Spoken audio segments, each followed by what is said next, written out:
हरे कृष्ण। श्री हरि के इस पावन दिन पर जब मोहिनी एकादशी का महात्म्य सुनने के लिए आप सभी श्रद्धालुगण एकत्रित हुए हैं, तब एक बात अवश्य ध्यान में रखिए। ये व्रत केवल उपवास नहीं, बल्कि आस्था, श्रद्धा और नियम का अद्भुत संगम है। इस व्रत की पूर्णता के लिए, इसकी गहराई को समझने के लिए मोहिनी एकादशी की कथा से पहले ग्यारस माता की कथा सुनना अत्यंत आवश्यक है। ग्यारस माता की कथा हमें सिखाती है कि अगर नियमों और संयम के साथ व्रत किया जाए तो भगवान की कृपा अवश्य मिलती है। बिना नियम, बिना श्रद्धा के किया गया उपवास केवल भूख रह जाता है, लेकिन विधि पूर्वक किया गया व्रत पापों का नाश और पुण्यों की प्राप्ति कराने वाला होता है। आइए श्रोताओं, हम सबसे पहले ग्यारस माता की पावन कथा का श्रवण करें, ताकि हमारी एकादशी सिद्ध हो और भगवान श्री विष्णु की कृपा हम सभी पर बनी रहे। सभी प्रेम से बोलिए, ग्यारस माता की जय, मोहिनी एकादशी की जय। एक बार देवर्षि नारद जी वैकुंठ लोक को गए। वहां उन्होंने भगवान श्री लक्ष्मी नारायण जी को प्रणाम किया। फिर नारद जी ने श्री हरि से कहा, प्रभु, अब धरती पर आपका प्रभाव कम हो रहा है। धर्म पर चलने वालों को कोई अच्छा फल नहीं मिल रहा। जो पाप कर रहे हैं उनका भला हो रहा है। तब श्री हरि कहने लगे, ऐसा नहीं है देवर्षि, जो भी हो रहा है सब नियति के कारण हो रहा है। श्री हरि की बात सुनकर नारद जी बोले, प्रभु, मैं तो देखकर आ रहा हूं कि पापियों को तो अच्छा फल मिल रहा है, लेकिन भला करने वाले और धर्म के रास्ते पर चलने वाले लोगों को बुरा फल मिल रहा है। उन्हें दुख भोगने पड़ रहे हैं।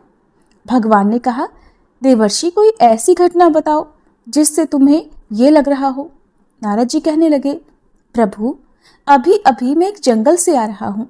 वहां पर एक गाय दलदल में फंसी हुई थी। कोई भी उसे बचाने वाला नहीं था। थोड़ी ही देर के बाद मैंने देखा कि एक चोर उधर से गुजरा। दलदल में फंसी हुई गाय को देखकर वो रुका तक नहीं, बल्कि उस गाय पर पैर रखकर वह दलदल से भरा हुआ गड्ढा लांघ कर आगे निकल गया। आगे गया तो उस चोर को सोने की मोहरों से भरी एक थैली मिली। थोड़ी ही देर बाद वहां पर एक साधु महाराज आए। उन्होंने उस गाय को दलदल में फंसा देखा तो गाय को बाहर निकालने की पूरी कोशिश की और पूरी ताकत लगाकर आखिरकार उस गाय को निकाल लिया। गाय को बाहर निकालने के प्रयास में वह साधु महाराज खुद दलदल से लथपथ हो गए थे। जब वह साधु महाराज आगे बढ़े तो एक गड्ढे में गिर गए और उन्हें चोट लग गई। प्रभु, अब आप ही बताइए, ये कौन सा न्याय है? नारद जी की पूरी बात सुन लेने के बाद श्री हरि बोले, देवर्षि, ये सही ही हुआ। जो चोर गाय पर पैर रखकर भाग गया था, उसकी किस्मत में तो एक खजाना था, लेकिन उसके इस पाप के कारण उसे केवल कुछ मोहरें ही मिल पाईं। वहीं उन साधु महाराज को गड्ढे में इसलिए गिरना पड़ा क्योंकि उनके भाग्य में उस समय मृत्यु लिखी हुई थी। लेकिन एक गाय को बचाने के कारण, दलदल से बाहर निकालने के कारण उनके पुण्य बहुत अधिक बढ़ गए और उनकी मृत्यु बस एक छोटी सी चोट में बदल गई। इंसान के कर्म से ही उसका भाग तय होता है देवर्षि, इसलिए अच्छे कर्म करना कभी भी नहीं छोड़ना चाहिए। श्री हरि की बात सुनकर देवर्षि नारद मुस्कुराते हुए और प्रभु को प्रणाम करते हुए नारायण नारायण कहकर प्रभु की रचाई हुई सृष्टि की अन्य लीलाएं देखने के लिए चल पड़े। प्रेम से बोलिए, श्री लक्ष्मी नारायण भगवान की जय। अब सुनिए एकादशी माता की कथा। इस कथा को सुनने से ही एकादशी का व्रत पूरा माना जाता है। श्रोताओं, एक बार एक बूढ़ी माँ ने एकादशी का उपवास रखा। बड़े ही भक्ति भाव से वह एकादशी की पूजा किया करती थी। वे बूढ़ी हो चुकी थी। उन्हें वृद्धावस्था में कोई भी ऐसी वस्तु नहीं चाहिए थी जो वे एकादशी का उपवास रखती, क्योंकि एकादशी का उपवास रखने से तो श्री हरि की कृपा से सब कुछ मिल जाता है। वो बूढ़ी माँ तो अपने बच्चों के लिए, अपने परिवार की सुख सुविधा के लिए इतना कठिन व्रत रखती थी। वे दिन भर तो बड़ा कठिन मन करके और अपनी प्यास को किसी तरह से रोके रही, क्योंकि एकादशी के व्रत में वो जल की एक बूंद भी ग्रहण नहीं करती थी। द्वादशी को ही जल पीकर वो अपने व्रत का पारणा किया करती थी। दिन भर उन्होंने किसी प्रकार अपने मन को संयमित रखा, पूजा पाठ की, व्रत की कथा पढ़ी सुनी और फिर पंडित जी को मिट्टी के एक पात्र में भरकर पानी और मौसमी फल दान में दिए। दोना भरकर शक्कर भी वितरित की। उन्हें गर्मी के कारण बड़ी बेचैनी हो रही थी। एक तो निराहार और निर्जल रहकर उपवास रखा था और ऊपर से प्यास भी अधिक सता रही थी। इस कारण उन्होंने सोचा कि चलो पानी में बैठूं, शायद थोड़ी शांति मिले। ये सोचकर वह पानी में बैठी रही। पानी से बार बार कुल्ला करती और मुंह हाथ धोती रही। तब कहीं जाकर उन्हें थोड़ा बहुत चैन मिला। एक तो धूप तेज की पड़ रही थी, इस कारण बार बार बूढ़ी माँ का मुंह सूखा जा रहा था। बूढ़ी माँ बड़ी बेचैन हो रही थी। एक तो बुढ़ापा, दूसरा यह भयंकर गर्मी। बुढ़ापे की तो स्थिति ही कुछ ऐसी होती है, बड़ी मुश्किल से धीरज बंध पाता है। अब किसी प्रकार रो धोकर दिन कट पाया। अब बूढ़ी माँ के सामने पहाड़ सी लंबी रात थी, जिसका कट पाना बड़ा ही मुश्किल दिखाई दे रहा था। चारपाई पर पड़ी हुई बूढ़ी माँ को किसी प्रकार भी शांति नहीं मिल रही थी। बार बार प्यास के मारे गला सूख रहा था और वे इस प्रकार बेचैन होकर करवटें बदलती जा रही थी। कई बार उठकर वे घर के बाहर जाती, फिर अंदर आ जाती। ना उन्हें घर के अंदर शांति मिल रही थी, ना बाहर। वे पड़ी पड़ी एकादशी माता को याद करती रहीं और मन में ध्याती रहीं कि हे माता, आप मेरी लाज रखिएगा, आप ही मुझे शक्ति दीजिएगा ताकि मैं भली भांति आपका व्रत कर सकूं और ये पहाड़ सी रात सुकून से बीत जाए। प्यास के कारण बूढ़ी माँ की बेचैनी तो बढ़ ही रही थी। उन्होंने धैर्य रखने का बहुत प्रयास किया, लेकिन आखिरकार उनकी सहनशीलता की सीमा टूट गई और वे घबराकर प्यास के मारे एकदम चिल्ला पड़ी, बचाओ बचाओ। बूढ़ी माँ का चिल्लाना सुनकर उनके परिवार के सभी सदस्य उनके आसपास इकट्ठा हो गए और बूढ़ी माँ की चारपाई के पास पहुंच गए। सब बोले, अम्मा जी क्या हुआ, आपको क्यों चिल्ला रही हो? और जब आपसे व्रत नहीं रखा जाता तो इस बुढ़ापे में इतना कठिन व्रत क्यों कर रही हो? अम्मा जी, अगर शरीर में ताकत है तभी तो भक्ति हो पाएगी। आप पानी पी लीजिए। बूढ़ी माँ अपने परिवारजनों से बोली, मेरे तो प्यास के मारे प्राण ही निकले जा रहे हैं, जरा जल्दी से मेरी छाती पर ठंडे पानी का घड़ा तो रख दो। नातियों ने दौड़कर दादी की छाती पर ठंडे पानी का बर्तन रख दिया। तब कहीं जाकर उन्हें थोड़ा बहुत सुकून मिला और जब सुकून मिला तो थोड़ी देर के लिए उन्होंने अपनी आंखें बंद कर ली। इधर एकादशी माता सोचने लगी, ये है तो बूढ़ी माँ, लेकिन बड़े नियम से मेरा व्रत रखती हैं, चलकर इनकी परीक्षा लेनी चाहिए। ऐसा विचार कर एकादशी माता आधी रात को मुर्गा बनकर कुकड़ू कू करने लगी। मुर्गे की टेर सुनकर बूढ़ी माँ जल्दी से उठी और बाहर जाकर आसमान की ओर निहारा, लेकिन आसमान में तो कहीं भी उन्हें सुबह का तारा दिखाई ही नहीं दिया। अब वे सोचने लगी कि फिर ये मुर्गा भला क्यों और कैसे बोल गया। एक तो उन्हें प्यास लग रही थी, अब थोड़ा बहुत उनका मन भी बेचैन होने लगा। आखिरकार उन्होंने ये दृढ़ निश्चय किया कि अब तो मैं इस व्रत को पूरा करके ही छोड़ूंगी, फिर चाहे व्रत पूरा होने तक मेरे प्राण ही क्यों ना निकल जाएं। मन में ऐसा पक्का निश्चय कर वह वापस चारपाई पर आकर लेट गई। थोड़ी ही देर के बाद एकादशी माता ने उनकी फिर से परीक्षा लेनी चाहिए, तो वह एक छोटी सी कन्या का रूप धरकर गिलास में मीठा पानी लेकर उनके सिरहाने खड़ी हो गई और जोर से बोली, दादी जी सवेरा हो गया है, आप हाथ मुंह धोकर शरबत पी लीजिए। पहले तो शरबत का भरा हुआ गिलास देखकर बूढ़ी माँ का मन ललचाने लगा। प्यास के मारे गला जो सूख रहा था, किंतु अचानक उन्हें याद आया कि उनका तो एकादशी का उपवास है।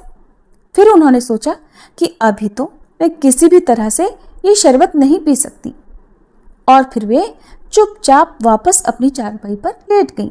जैसे ही उनकी आंख लगी तभी उन्हें एहसास हुआ कि मानो किसी ने उन्हें पानी से भरे हुए कुएं में पटक दिया हो। वे बहुत देर तक उस कुएं में हाथ पांव चलाती रही, लेकिन इस बीच उन्होंने अपने मुंह में पानी की एक बूंद भी नहीं जाने दी, क्योंकि उनका एकादशी का उपवास जो था, और वे पक्के निश्चय के साथ अपना व्रत पालन करती रही। थोड़ी ही देर में उन्हें ऐसा लगा मानो सामने आग जल रही हो। आग के कारण बड़ी भारी गर्मी लगने लगी। प्यास के मारे उनके प्राण निकलने लगे। लेकिन इतना सब होने के बाद भी बूढ़ी माँ ने पानी की एक बूंद भी नहीं पी। वे तो बस चारपाई पर बैठी बैठी एकादशी माता का ध्यान करती रही। अब सवेरा होने में बस कुछ ही समय है, ये जानकर वे बड़ी तसल्ली के साथ इधर उधर घूमने लगी। एकादशी माता अब तक ये बात अच्छी तरह से समझ गई कि इन बूढ़ी माँ को किसी भी प्रकार से अपने व्रत से नहीं टाला जा सकता। वे उनके सत्य व्रत को भली भांति समझ गई थी। अब सवेरा हो गया तो बूढ़ी माँ ने स्नान किया, भगवान श्री हरि का पूजन किया, फिर एकादशी माता की कथा सुनी, ब्राह्मणों को दक्षिणा देकर भोजन कराया, तब कहीं जाकर उन्होंने जल ग्रहण किया। कन्याओं को भोजन कराने के बाद बूढ़ी माँ ने फिर स्वयं भोजन किया और उस श्रेष्ठ व्रत के प्रभाव से बूढ़ी अम्मा की आयु में वृद्धि हो गई, उनकी आयु बढ़ गई। उनका घर परिवार हरा भरा हो गया। अब उनके घर में किसी भी चीज का कोई अभाव नहीं रहा। उनका घर हर प्रकार के सुख साधनों से भर गया। नाती नातिन से उनका घर भर गया और वे उसी दिन से 12 महीने की एकादशी का व्रत करने लगी। एकादशी माता के व्रत के पुण्य प्रताप से इस संसार में हर प्रकार के सुख भोगकर वह बूढ़ी माँ अंत में भगवान श्री हरि के धाम को चली गई। जैसे एकादशी माता ने उन बूढ़ी माँ को और उनके परिवार को हरा भरा किया, वैसे ही हे एकादशी माता, हम सभी की मनोकामनाएं पूर्ण कीजिएगा। प्रेम से बोलिए श्री लक्ष्मी नारायण भगवान की जय। एकादशी माता की जय। हस्तिनापुर की राजसभा में आज फिर एक विशेष दिव्यता का संचार हो रहा है। महाराज युधिष्ठिर सिंहासन पर विराजमान हैं। हृदय में धर्म के गूढ़ रहस्यों को जानने की तीव्र लालसा है। तभी दूर से श्री हरि श्री कृष्ण के रथ की मधुर ध्वनि सुनाई देती है। सूर्य की किरणें उनके रत्न जटित रथ पर पड़कर चारों दिशाओं को आलोकित कर रही हैं। भगवान श्री कृष्ण मुस्कुराते हुए प्रेममयी दृष्टि से युधिष्ठिर महाराज की ओर बढ़ रहे हैं। उनके चरण पड़ते ही सभा दिव्यता से भर जाती है। महाराज युधिष्ठिर विनम्रता से श्री कृष्ण के चरणों में प्रणाम कर निवेदन करते हैं, हे मधुसूदन, कृपा कर मुझे बताएं कि वैशाख मास के शुक्ल पक्ष की एकादशी, जिसे मोहिनी एकादशी कहा जाता है, उसका क्या महत्व है, इसकी कथा क्या है। तब श्री कृष्ण मधुर वाणी में कहते हैं, धर्मराज, ये एकादशी पुण्य, मोक्ष और समस्त पापों के विनाश की शक्ति रखने वाली है। इसके व्रत से मनुष्य मोह से मुक्त होकर परम शांति और वैकुंठ लोक की प्राप्ति करता है। और प्रिय श्रोताओं, इससे पहले कि हम इस पुण्य कथा का श्रवण करें, आइए हम सभी मिलकर प्रभु श्री विष्णु के चरणों में अपनी प्रार्थना अर्पित करें। हे साक्षात नारायण, हे त्रिभुवन के पालक, आज मोहिनी एकादशी की इस पुण्य वेला में हम सभी आपके चरणों में शीश झुकाते हैं। कृपया हमारे सभी पापों को क्षमा करें, हमें शुद्ध हृदय प्रदान करें और इस व्रत के पुण्य से हमारी मनोकामनाओं को पूर्ण करें। हमें भक्ति, श्रद्धा और प्रेम की शक्ति दें ताकि हम सच्चे हृदय से आपकी सेवा कर सकें। आप ही हमारे जीवन के सार हैं, आप ही हमारे रक्षक हैं। सभी प्रेम से बोलिए श्री विष्णु भगवान की जय, श्री कृष्ण भगवान की जय। अब प्रभु की कृपा से आइए मन, वचन और हृदय से एकाग्र होकर मोहिनी एकादशी की इस अद्भुत कथा का श्रवण करें। एक समय धर्मराज युधिष्ठिर ने श्रद्धापूर्वक भगवान श्री कृष्ण से कहा, हे मधुसूदन, वैशाख महीने के शुक्ल पक्ष की एकादशी का क्या नाम है और उसके उपवास को करने का क्या विधान है? कृपा कर ये सब मुझे विस्तार पूर्वक बताइए। तब भगवान श्री कृष्ण कहने लगे, हे धर्मराज, मैं इस विषय में एक पौराणिक कथा सुनाता हूँ जिसे एक समय महर्षि वशिष्ठ जी ने श्री रामचंद्र जी से कहा था। उसे अब मैं तुमसे कहता हूँ, ध्यान पूर्वक सुनो। एक बार की बात है, भगवान श्री राम ने महर्षि वशिष्ठ से कहा, हे गुरुश्रेष्ठ, मैंने जनक नंदिनी सीता जी के वियोग में बहुत कष्ट भोगे हैं, इसलिए अब मेरे कष्टों का नाश भला किस प्रकार होगा? आप मुझे कोई ऐसा व्रत बताने की कृपा करें जिससे मेरे सभी पाप और कष्ट नष्ट हो जाएं। तब महर्षि वशिष्ठ ने कहा, हे श्री राम, आपने लोक कल्याण के लिए बहुत उत्तम प्रश्न किया है। आपकी बुद्धि अत्यंत कुशाग्र और पवित्र है। आपके नाम के स्मरण मात्र से ही मनुष्य पवित्र हो जाते हैं। आपने लोक हित में ये बड़ा ही उत्तम प्रश्न किया है। अब मैं आपको एक एकादशी व्रत का महात्म्य सुनाता हूँ। वैशाख मास के शुक्ल पक्ष की एकादशी का नाम मोहिनी एकादशी है। इस एकादशी का उपवास करने से मनुष्य के सभी पाप तथा दुख नष्ट हो जाते हैं। इस उपवास के प्रभाव से मनुष्य मोह के बंधन से मुक्त हो जाता है। इसलिए हे राम, दुखी मनुष्य को इस एकादशी का उपवास अवश्य ही करना चाहिए। इस व्रत के करने से मनुष्य के समस्त पाप नष्ट हो जाते हैं। अब आप इसकी कथा को भी श्रद्धापूर्वक सुनिए।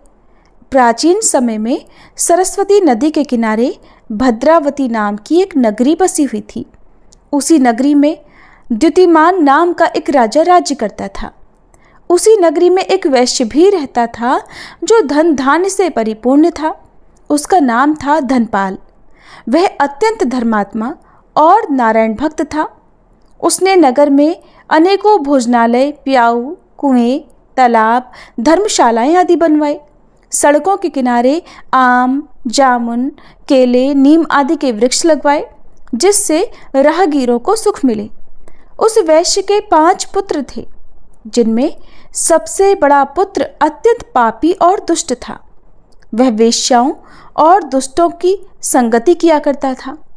इससे जो भी समय बच जाता उसे वह जुआ खेलने में व्यर्थ कर दिया करता था। वह बड़ा ही अधम था और देवता, पितृ आदि किसी को भी नहीं मानता था। अपने पिता का अधिकतर धन वह बुरे कर्मों में ही उड़ाया करता था। मद्यपान और मांस खाना उसका हर दिन का कर्म था। जब काफ़ी समझाने बुझाने पर भी वह नहीं सुधरा, तब दुखी होकर उसके पिता, भाइयों और परिवारजनों ने उसे घर से निकाल दिया और उसकी निंदा करने लगे। घर से निकाले जाने के बाद अब वह अपने आभूषणों और वस्त्रों को बेच बेच कर अपना गुजारा करने लगा। धन नष्ट हो जाने पर वेश्याओं तथा उसके दुष्ट साथियों ने भी उसका साथ छोड़ दिया। जब वह भूख प्यास से व्यथित हो गया, तब उसने चोरी करने का विचार किया और रात में अब वह लोगों के घर में चोरी कर करके अपना पेट पालने लगा। लेकिन एक दिन वह पकड़ा गया, किंतु सिपाहियों ने वैश्य का पुत्र जानकर उसे छोड़ दिया। जब वह दूसरी बार फिर से पकड़ा गया, तब सिपाहियों ने भी उसका कोई लिहाज नहीं किया और राजा के सामने प्रस्तुत करके उसे सारी बात बताई। तब राजा ने उसे कारागार में डलवा दिया। कारागार में राजा के आदेश से उसे बहुत कष्ट दिए गए और अंत में उसे नगर छोड़कर जाने को कह दिया गया। दुखी होकर अब उसे वह नगर छोड़ना पड़ा। अब वह दुष्ट जंगल में पशु पक्षियों को मार मार कर अपना पेट भरने लगा, कच्चा मांस खाने लगा। फिर बहेलिया बन गया और धनुष बाण से जंगल के बेजुबान प्राणियों को मार मार कर खाने और बेचने लगा। एक बार भूख और प्यास से व्याकुल होकर वह भोजन की तलाश में निकला और कौंडिन्य मुनि के आश्रम में जा पहुंचा। उन दिनों वैशाख का महीना था। कौंडिन्य मुनि गंगा स्नान करके आए हुए थे। उनके भीगे वस्त्रों के छींटे मात्र पड़ने से उस पापी को कुछ सद्बुद्धि मिली। वह अधम अब ऋषि के पास जाकर हाथ जोड़कर विनम्रता पूर्वक कहने लगा, हे महात्मा, मैंने अपने जीवन में अनेकों पाप किए हैं। कृपा कर आप उन पापों से छूटने का कोई साधारण और बिना धन का उपाय बताइए। मैं उन सभी पापों से मुक्त होना चाहता हूँ। तब ऋषि ने कहा, तो ध्यान देकर सुन। वैशाख मास के शुक्ल पक्ष की एकादशी का व्रत कर। इस एकादशी का नाम मोहिनी है। इसका उपवास करने मात्र से ही तेरे सभी पाप नष्ट हो जाएंगे।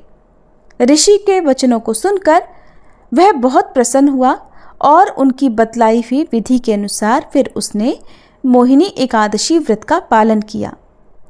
वशिष्ठ मुनि कहते हैं, हे श्री राम, इस व्रत के प्रभाव से उसके सभी पाप नष्ट हो गए और फिर अंत में वह गरुड़ पर सवार होकर श्री विष्णु लोक को गया।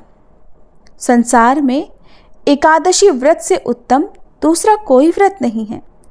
एकादशी के महात्म्य के श्रवण और पठन से जो पुण्य मिलता है वह पुण्य 1 सहस्त्र गौदान के पुण्य के बराबर है। कथा का सार ये है कि प्राणी को सदैव संत जनों का संग करना चाहिए। संतों की संगति से मनुष्य को न केवल सद्बुद्धि मिलती है अपितु उसके जीवन का उद्धार हो जाता है। पापियों की संगत प्राणी को घोर नरक में ले जाती है।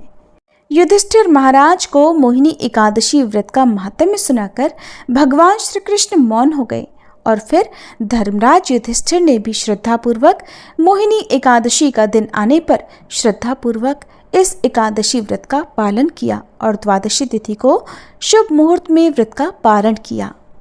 इस प्रकार भगवान श्री कृष्ण ने मोहिनी एकादशी की पवित्र कथा युधिष्ठिर महाराज को सुनाई, उनकी सभी शंकाओं का समाधान किया और उन्हें धर्म में दृढ़ किया।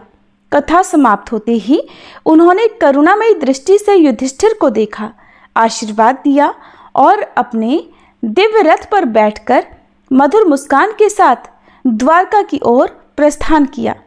भगवान श्री कृष्ण के प्रस्थान के बाद भी महल में उनके उपदेशों की दिव्यता बनी रही और अंत में भगवान श्री कृष्ण के दिव्य वचनों से प्रेरित होकर युधिष्ठिर महाराज सहित समस्त प्रजाजनों ने मोहिनी एकादशी आने पर व्रत धारण किया, नियम पूर्वक पालन किया, जिसके पुण्य प्रताप से सभी को अंत में मोक्ष की प्राप्ति हुई। ऐसी है मोहिनी एकादशी व्रत की महिमा। एकादशी व्रत विशेषकर अपने सभी पापों के नाश के लिए रखे जाते हैं। तो आइए प्रिय श्रोताओ, अब हम सभी सच्चे मन से अपने जाने अनजाने में किए गए पापों का प्रायश्चित करने के लिए भगवान श्री हरि से प्रार्थना करें और सुने पाप नाशन स्तोत्र का हिंदी अनुवाद। महर्षि वेद व्यास जी द्वारा रचित 18 पुराणों में से एक अग्नि पुराण में अग्निदेव द्वारा महर्षि वशिष्ठ को दिए गए विभिन्न उपदेश हैं और इसी के अंतर्गत इस समस्त पाप नाशक स्तोत्र के बारे में महात्मा पुष्कर कहते हैं कि मनुष्य चित्त की मलिनतावश चोरी, हत्या, पर स्त्री गमन आदि तरह तरह के पाप करता है, पर जब चित्त कुछ शुद्ध होता है तब उसे इन पापों से मुक्ति की इच्छा होती है। उस समय भगवान नारायण की दिव्य स्तुति करने से समस्त पापों का प्रायश्चित पूर्ण हो जाता है। इसलिए इस दिव्य स्तोत्र का नाम समस्त पाप नाशक स्तोत्र है। महात्मा पुष्कर कहते हैं, सर्वव्यापी श्री विष्णु को सदा नमस्कार है, श्री हरि विष्णु को नमस्कार है। मैं अपने चित्त में स्थित सर्वव्यापी अहंकार शून्य श्री हरि को नमस्कार करता हूँ। मैं अपने मानस में विराजमान अव्यक्त, अनंत और अपराजित परमेश्वर को नमस्कार करता हूँ। सबके पूजनीय, जन्म और मरण से रहित, प्रभावशाली श्री विष्णु को नमस्कार है। श्री विष्णु मेरे चित्त में निवास करते हैं। श्री विष्णु मेरी बुद्धि में विराजमान है। श्री विष्णु मेरे अहंकार में प्रतिष्ठित हैं और श्री विष्णु मुझ में भी स्थित हैं। वे श्री विष्णु ही चराचर प्राणियों के कर्मों के रूप में स्थित हैं। उनके चिंतन से मेरे पाप का विनाश हो। जो ध्यान करने पर पापों का हरण करते हैं और भावना करने से स्वप्न में दर्शन देते हैं। इंद्र के अनुज शरणागतों का दुख दूर करने वाले उन पापापहारी श्री विष्णु को मैं नमस्कार करता हूँ। मैं इस निराधार जगत में अज्ञानांधकार में डूबते हुए को हाथ का सहारा देने वाले परात्पर स्वरूप श्री विष्णु के सम्मुख प्रणत होता हूँ। सर्वेश्वर प्रभु, कमल नयन परमात्मन, ऋषिकेश आपको नमस्कार है।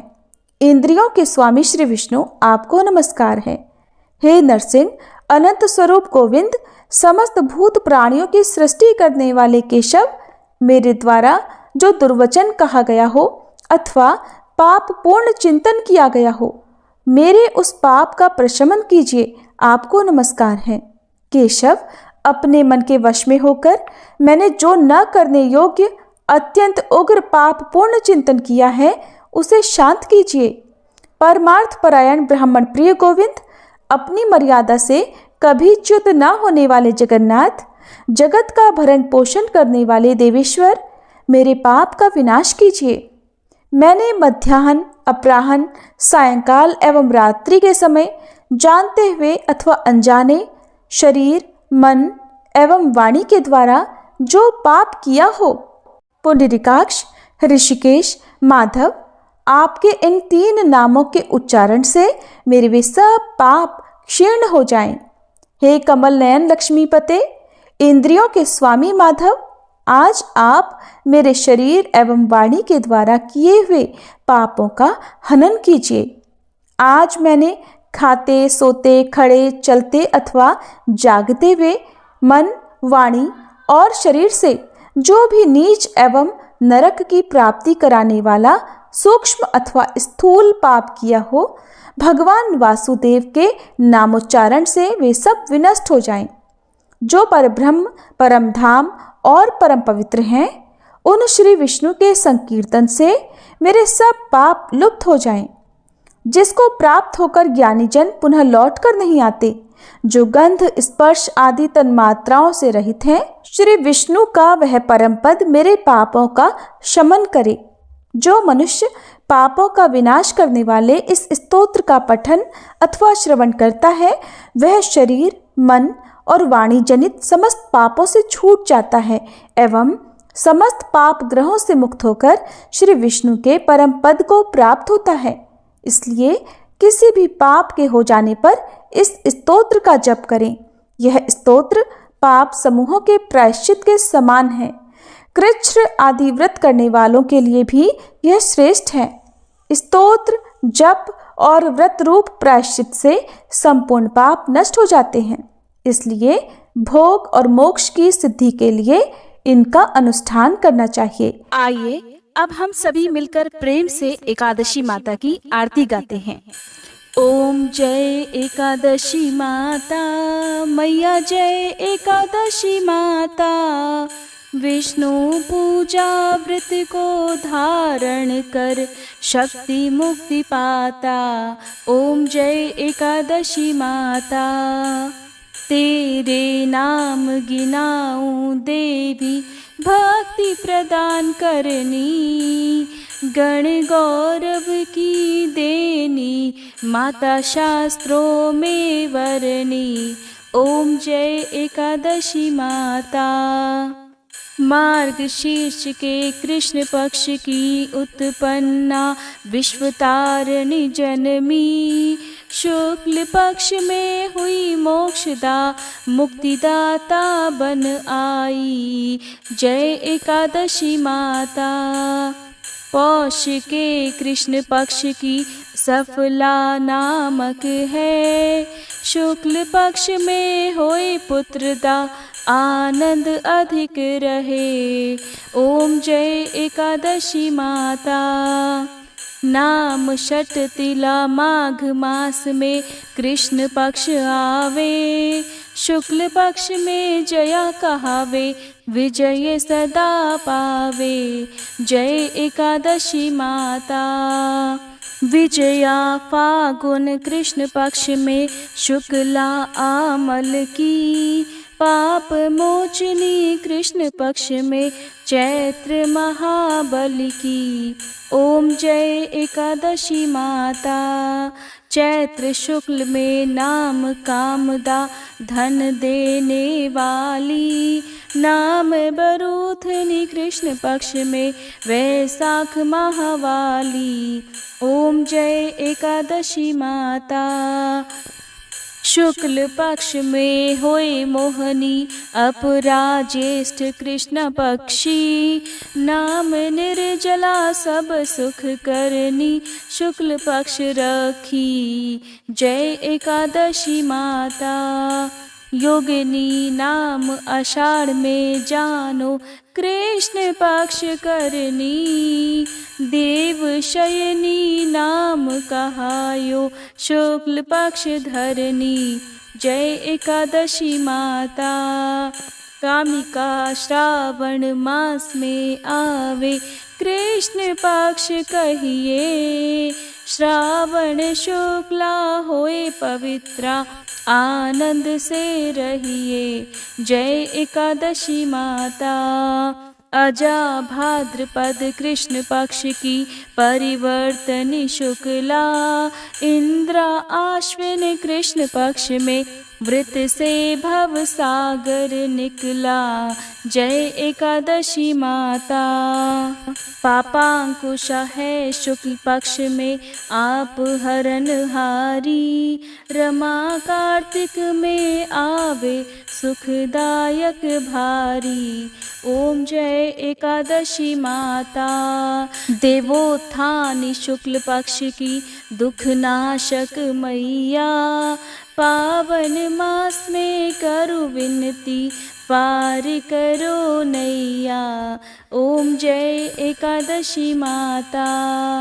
परमा कृष्ण पक्ष में होती जन मंगल करनी, शुक्ल पक्ष में होए पद्मनी दुख दारिद्र हरनी ओम जय एकादशी माता। जो कोई आरती एकादशी की भक्ति सहित गावे, जन गुर्दिता स्वर्ग का वासा निश्चय वह पावे ओम जय एकादशी माता। मैया जय एकादशी माता, ओम जय एकादशी माता।